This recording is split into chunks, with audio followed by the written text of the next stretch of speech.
and looked at a couple of those crossings just to kind of see how involved they are. And they are, it's a fair amount there. I could see where the cost is in that. So he said, yeah, this is something that's not just here, it's across the nation. But the information he sent, and I guess maybe part of it's worth reading, is the federal regulation for locomotive engineers. Must begin to sound train horns at least 15 seconds and no more than 20 seconds in advance of all public grade crossings. Train horns must be sounded in the standard pattern of 2 long, 1 short, and 1 long blast. The patterns must be repeated or prolonged until the lead locomotive or lead cab car occupies the grade crossing. The rule does not stipulate the duration of the long and short blasts. The maximum volume level for the train horns is 110 decibels, which is a new requirement. The minimum sound level remains 96 decibels. He went on to say that, of course, the engineers are the ones that are responsible for doing that. And he said that they do get checked. They have people that go to the grade crossings and see if these engineers are doing their jobs. And if they're not, then there's a big fine involved. So you can probably see why they're apprehensive about some of these things. So I guess that's kind of really part of the discussion that we had. I have a little bit different information that I want to share as well, and I sent this to you guys. And anyone who wants this, I've sent it to a few people. I'm more than happy to share it with everyone. So the rule is number 222, and then there's a couple of sub-rules in that. And according to John Althrup, and his federal contact on this, what we need to do in order to create a quiet zone, and it is being done all over. We know there's 2 major cities in Montana, major for Montana. Helena and Billings have done it, and done it with great success. We also know that there's a number of smaller communities that have done it. How did they get it done without breaking the bank for their cities or counties? That's the big question, especially for the smaller counties out there. So in looking at some of the details, if the crossing arms are not there, that's where you're talking about the huge costs. If the crossing arms aren't there, Broadwater County can't afford it. There are a number of crossings that have those crossing arms. So what they ask for is SSMs, and I forget what that stands for, but what it is traffic calming. So there's a couple of different things that they look for in that, and one that you see in Helena is the divider in the highway, in the road, that keeps vehicles going opposite directions from veering into each other at a crossing site.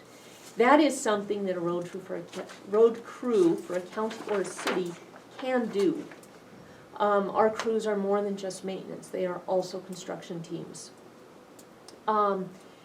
So the other thing is additional signage. So what I have here, I have some graphs too. Again, I'm going to share these with everybody.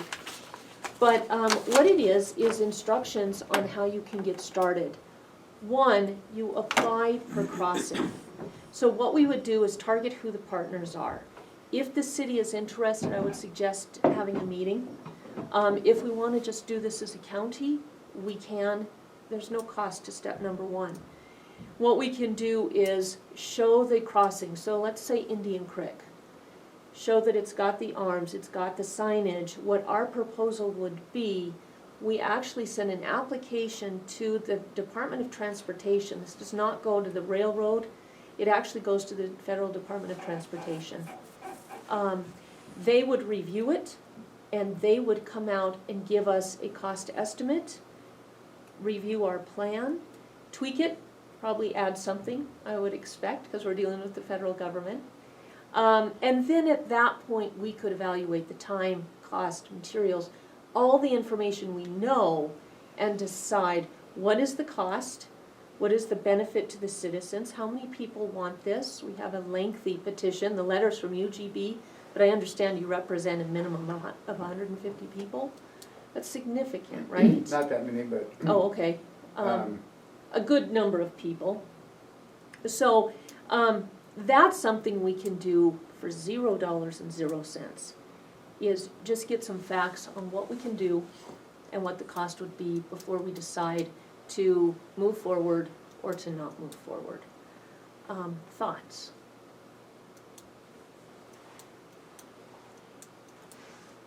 Yeah, speak. What about grant money? Is there a possibility that there's grant money out there? There's grant money for everything, so maybe there's some grant money. To Nancy's point, I think there's a number of different agencies we could look at. All those that deal with economic development, because you're talking about businesses. And that would just be for starters. There's a number at the state, there's a number of federal. So that is something we could look into. Okay. Yeah, sure. I just completed the AARP over 55 safe driving class so that I could reduce my insurance premiums. One of the biggest bulletins in that whole brochure we had was fatalities increased 20% at railroad crossings in quiet zones. That's just what it increases by, is 20%. I also have a high school classmate who's an engineer, and he said in a quiet zone, you don't know the fear that goes through the engineer's mind with 110 cars behind him at 55 miles an hour, and there's something approaching the track. He said, that's why the engineers don't like quiet zones. Just FYI. Thank you. I think the 20% is significant.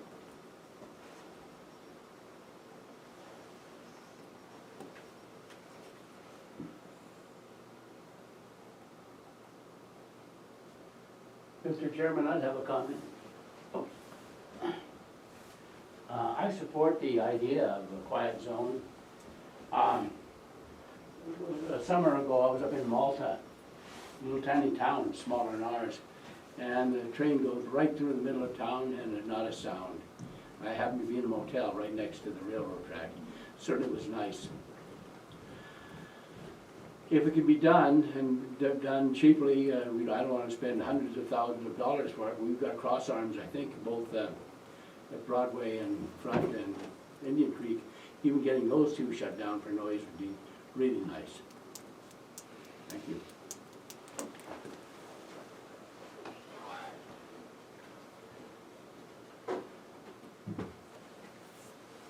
I guess while we're on the railroad topic, you know, I think, you know, with Ms. Wilson's, you know, comment on the 20%, you know, personally, and as a safety professional, if we could avoid a disaster, you know, we've been pretty lucky with that train barreling through town at 58, 55 miles an hour for years. Is there any way to do a speed limit with this as well? And, you know, if that is an option, maybe it's a little easier to get a quiet zone and make the engineers feel a little safer. But, you know, we got a lot of propane tanks sitting right on those tracks. I've seen trail derailments on the news, never here. So my fear is, you know, all the businesses, the traffic on 287, how close it is of what those cars will do if they crash at that speed. So I've been thinking it for years, a speed limit would be great. So if you guys just take that under consideration. Thanks, Brandon.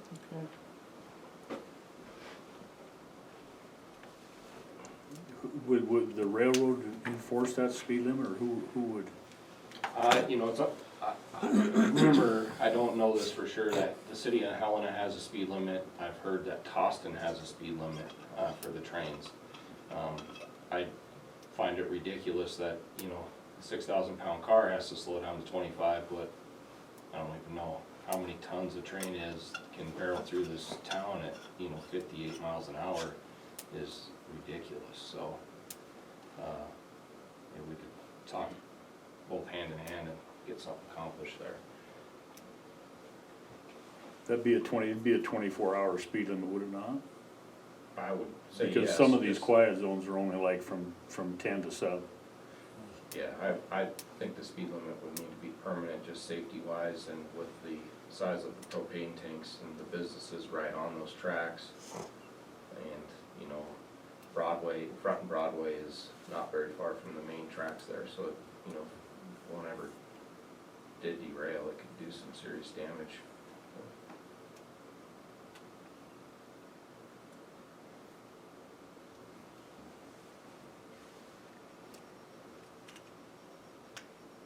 I think if we're going for the information on these other crossings, that would be something that would be very, I would be more inclined for the speed limit than I would be for the quiet zones, I think.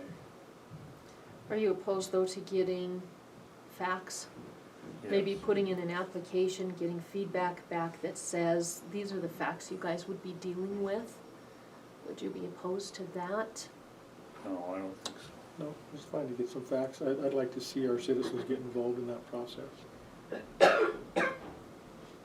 I would imagine we could have quite a few of them come to a meeting, especially if we did a public meeting at night, perhaps on this subject. And I would imagine we could even put together a working team. Kind of similar to what Al did with the RRP. I think that'd be great. Okay, Yeah, Shirley? If this was presented before the city and they either turned it down or forgot about it or whatever happened, why, if the city said no, why are we looking at it now? Was there a significant reason that the city said no, so it would just go away and it's been brought up again, or? I was at the meeting that the city had on this, and it was those numbers that I was referring to the last commission meeting, and once those numbers got brought up, I mean, they just dropped it. That paper was set aside. I think they asked a group of citizens that were bringing it forward, you know, were you able to come up with this money, because we can't, and I think they were like, no, and it just kinda got dropped, so.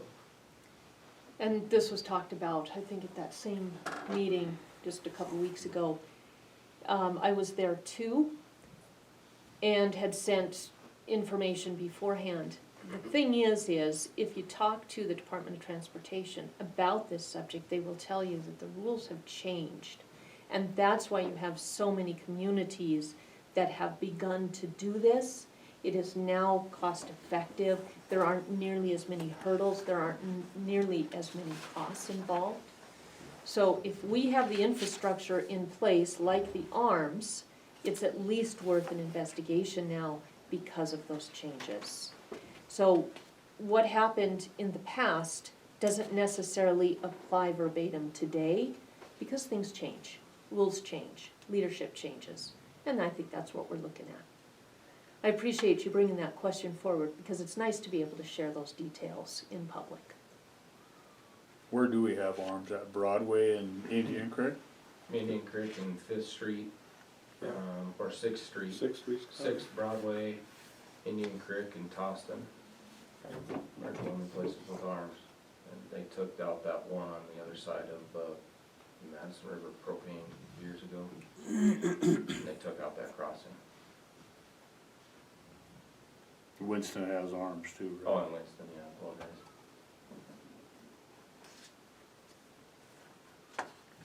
I guess really the other issue that is like you brought up the other day is that train blows its whistle from Toston to Winston, it seems like. Yeah, they all suck. I mean, they got so many crossings and it's not, I mean, you could make a quiet zone in town, but you're still gonna hear the guy that blows his horn out at Chuck Hahn's every time he comes through there too. It's not gonna be as bad, but it's still gonna be there.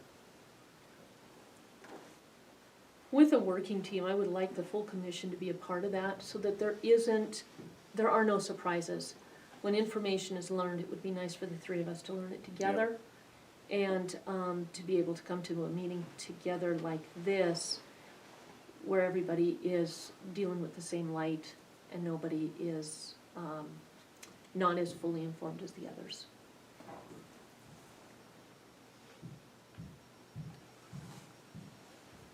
So I'll reach out after the meeting today and see what we can put together.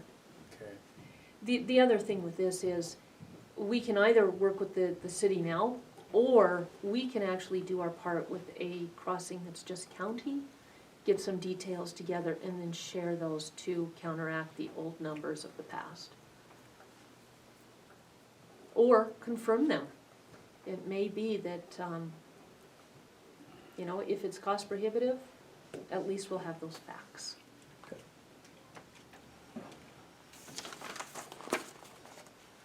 Are there arms at Springville or aren't, are there?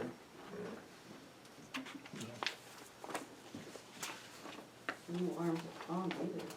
What's that? No arms at Tom's either. No, Or York Island or, Right. And I don't think we'd be looking at county-wide, I think just in the cities or the heavily populated areas. And only with the partnerships. If the citizens aren't interested, and we're addressing this because we have a big petition with a lot of signatures. There's a lot of people interested and asking us to do something. If the citizens don't want it, then I don't think we should spend a lot of time imposing something on them. But if they come to us and say, we want this, I think we're obligated to look into it for them.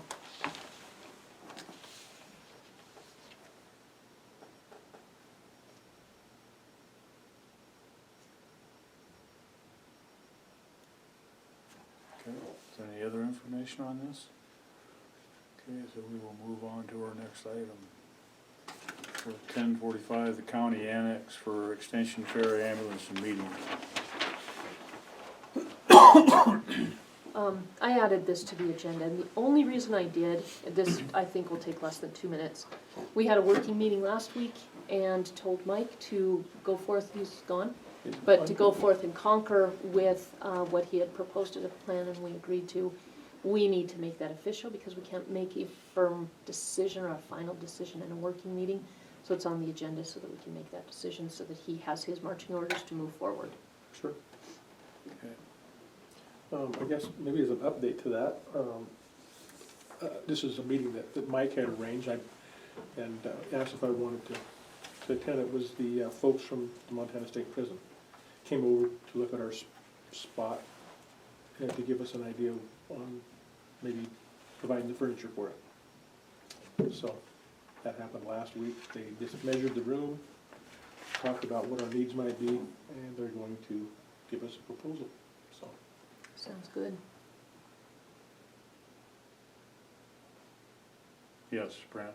And, so our desks at the sheriff's office were made from the prison clear back when they built that in '05, and they're very solid, heavy desks, I mean, Yeah, we got, so. Is that just for the meeting room, or is that for everything? do you want something new, Allison? No, I actually like my desk, I'm just curious. They could probably provide whatever we need, but we just talked about the meeting room, and when we discussed what your needs would be as well, you know, so we'll see what they come up with. And, yeah, I think they could do whatever we would desire. So if you had some thoughts, let us know. So are we gonna wait on, cameras and equipment for that meeting room until we get done with our web thing, or? Well, you know, I was Pretty much kind of gonna hoping have to. by now that we'd had a little more information. When we were at our last Mako conference, I met and I think you might have too, Mike. We talked to that fellow from DIS, right? We all Yeah. three did. Well, yes, right, you did too, Laura. Anyway, he had cameras there and some different things, and I've emailed him several times. He has returned my emails, and he's looking at equipment, but I was hoping that he would have something more definitive for us of what they could provide in that regard. He just hasn't got back to us yet, so. Okay. I know that Civics Plus gave us some ideas on some cameras that we could use that were relatively inexpensive. So, I guess I'd like to see what YAS can provide. I mean, I really did like the equipment that he had. And I noticed, I don't know if you guys noticed, when we went to our meeting with the Bureau, in their office, did you see the meeting room cameras they had there? I'm sure that those weren't real expensive. So I think there's some options out there If we're gonna move our meetings over there, and then it's gonna take Civics Plus half a year to get this thing up and running, is there any way that we're gonna be able to tie, to do anything with that system prior to going onto that I website? don't know. Yes, I think there probably is. there absolutely is. Yeah. A lot of counties stream, and you don't have to have a website for that. Right. Okay. So, yeah, we absolutely could, and I think we should. So if This little we're, guy's on his last legs, so I do think it's something we Yeah. wanna, so if we're streaming, does that archive? Mhm. So you don't have to, that would be covered if we moved over there then? yeah, Okay. yeah. Okay. And that would be good because ours are unedited and uncut. That's huge. It is. We're not spoon feeding people what somebody wants them to see or hear or know. We're giving them the whole package. That's what transparency is. And that, the only way to get that is from our videos. So the other thing on the annex is I believe the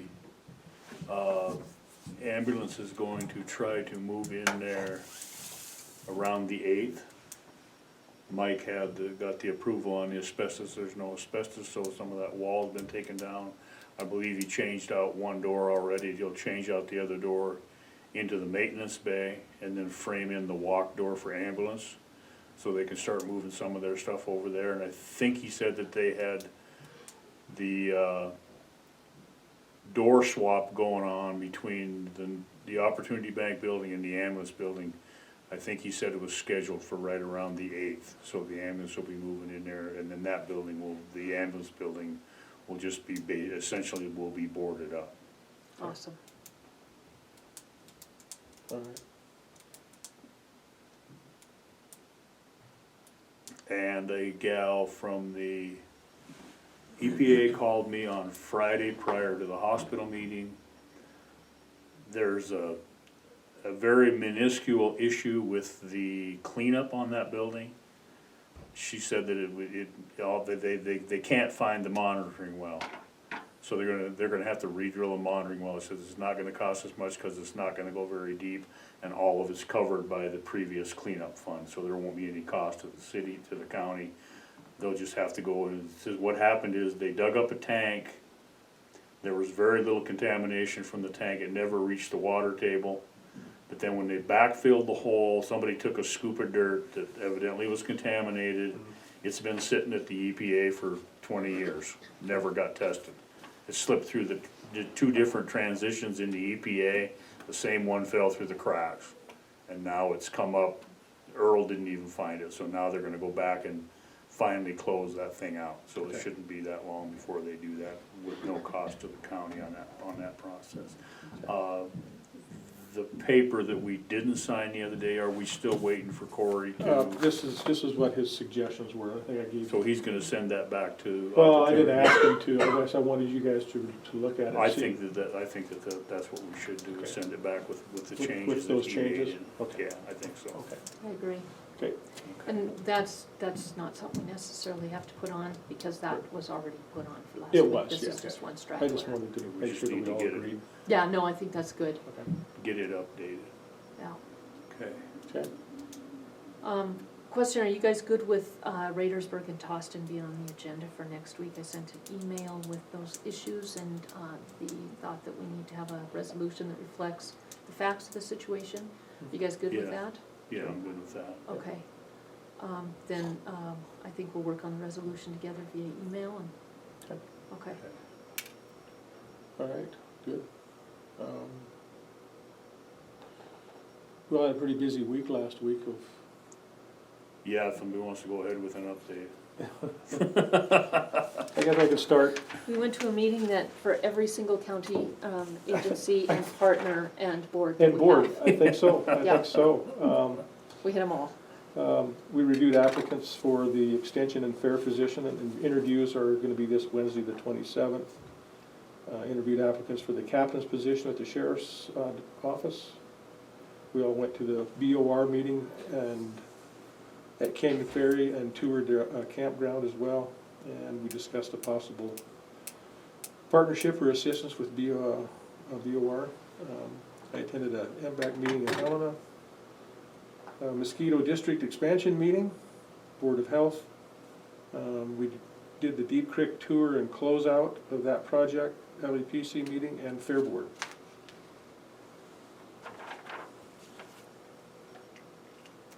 I attended all of those, except for LEPC and MBAC, but also Board of Crime Control. There is a bill, it's a study bill on the structure, the new structure of the Board of Crime Control. It was brought forward by Representative Mercer, who used to be a U.S. attorney. And what was repeated by the legislators a couple of times was that they are concerned about the lack of autonomy of the board now. So that's extremely hopeful for Montana. What Board of Crime Control brings into Montana, or brought in the year of the transition, was $18 million. The congressional act that creates the state administering agency, which is what the Board of Crime Control is, and every state has one, is an act of Congress called the Omnibus Crime Control and Safe Streets Act. That bill was the result of a study under President Johnson in the Congress back way in 1968 and before, that said that your most valuable and effective dollars spent when it comes for that bill in that study, law enforcement, crime prevention, is at the local level. So this act put in place a state administering agency that would collect federal funds and specifically drill those dollars to local governments, number one, and law enforcement, number two. And really the two are in parallel because we work so well together. So over the years, a little bit more has been going to state agencies, especially as the state has found itself in a budget crunch. And that was some of the reason for the transition. One of the reasons given for why this was done was to take the personnel at Board of Crime Control and wrap them into Department of Corrections. Save the money, yet keep the admin, and then also have some more dollars that would stay at the state level versus going to the local government level. So a lot of that came out in the testimony. They've known a lot of that from before. So their questions centered, it was Natalia Bowser who gave an overall, she is the bureau chief for the Board of Crime Control under Department of Corrections.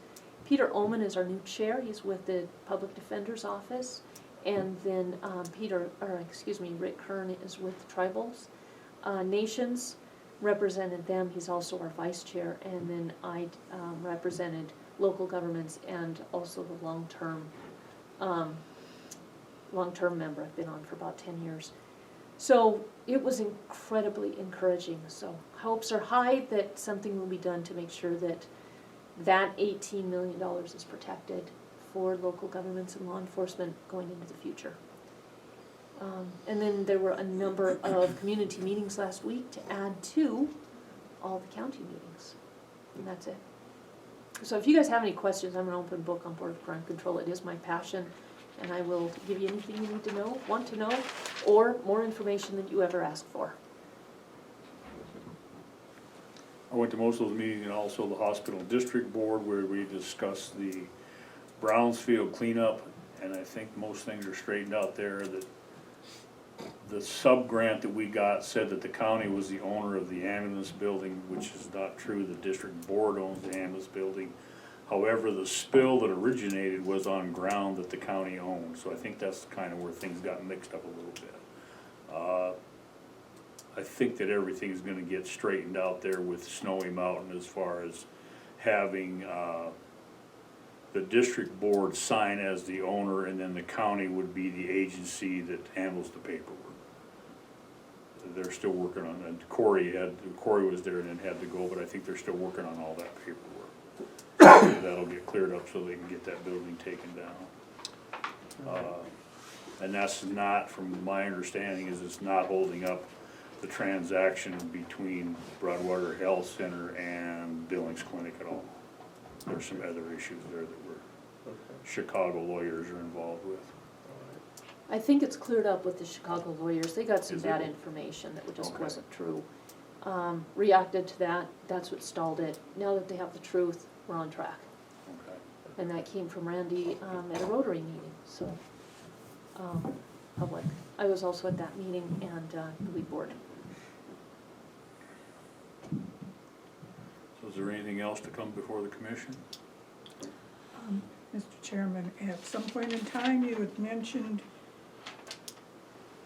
having a motion to make official what you did at your working meeting on Friday, and the conversation went elsewhere. Thanks, Ann. You always keep us on track. I will move that I don't know if a motion was made, but I'll move that we proceed with what was discussed at the working meeting and instruct Mike to proceed with the plan for the needed renovations in the county annex. Okay, is there a second? I'll second that. Motion been made, a second to have Mike can proceed with work at the annex. All in favor? Aye. Opposed, same. Motion carries. And with that, we will adjourn at 11:27. No, recess, we have a 2 o'clock. What's that? Oh, that's right, we Yeah. set for 2 o'clock Yeah. at the silos, right? Yep. Yeah. The silos store. Well, wish everybody happy Thanksgiving coming up. Same here. Enjoy your blast of winter, it's coming.